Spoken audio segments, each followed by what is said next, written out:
This actually started back in June. CISA released a security advisory for a company called Progress Software.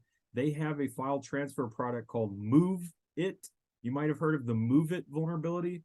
That was huge. More than 60 banks were breached, very quickly within a couple of weeks. Millions of customers were affected. The data was stolen. And then the same company, Progress Software, they have another file transfer program called WSFTP. They found 8 vulnerabilities in that software. One of them hit level 10 on the CVSS scale. So CVSS is a common vulnerability scoring system. It's a way for the government to track what vulnerabilities affect what products. And then there's a score from 1 to 10 based on how critical it is. Level 10 is the highest level, which means it's the most likely to be exploited, and it's very easy, and it has a big impact. So, for example, you can take over the network with a single packet with no authorization, no login, and basically very difficult to detect or stop because it's a 0-day. There is no patch. So when you see a level 10, pretty much stop everything and check it out. And if there is a patch, get it in as soon as possible. That's the short version of CVSS level 10. I could do a whole class on that at some point if you want to get into it. But back to these 2 vulnerabilities. So this first one you see on the screen, that's for Progress Software. It has a CVE code. It's a level 10, and it's already being used. A massive, security vendors we are seeing a massive scale of attackers trying to exploit systems that are running this software. So if you have Progress Software and you have FTP, just check to make sure that you're fully patched and you'll be okay. Attackers, most likely, they'll use an exploit like this to install a web shell, and they're going to try different types of extortion like ransomware, or data theft. One that you don't see on here, it would be number 3, but it just popped up a couple days ago. This one was reported by Cisco. It was a critical 0-day vulnerability. It was not patched as of yesterday. It might be patched by now. This is affecting all Cisco devices that are running the iOS XE web interface, and it has to be touching the internet, of course. It's being exploited by an unknown threat actor right now, and it's making those devices vulnerable to being backdoored with an implant.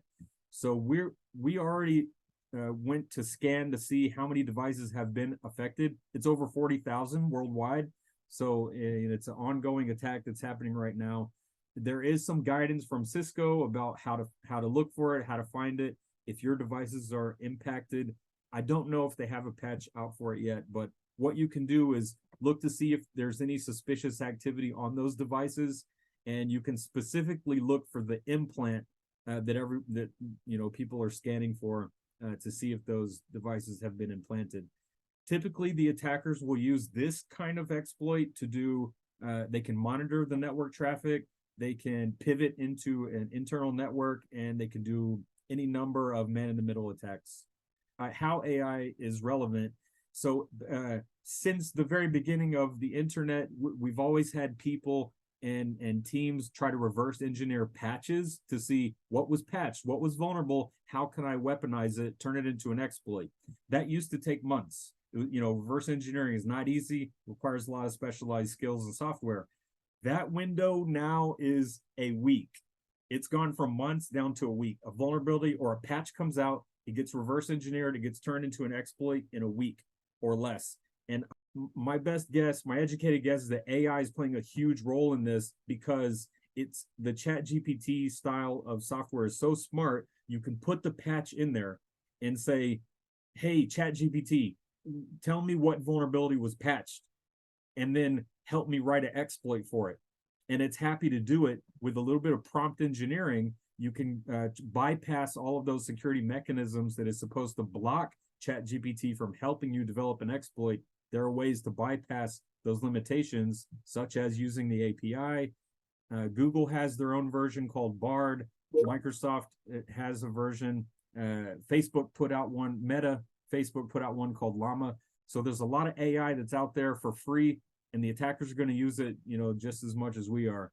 So if we just assume that these attacks are coming faster and they're exploiting, they're trying to do steal our data and do ransomware. We can be faster in our response time. We can be faster in our recovery, but we can just be ready, just knowing that we're constantly under attack, and make sure we're ready for that at all times.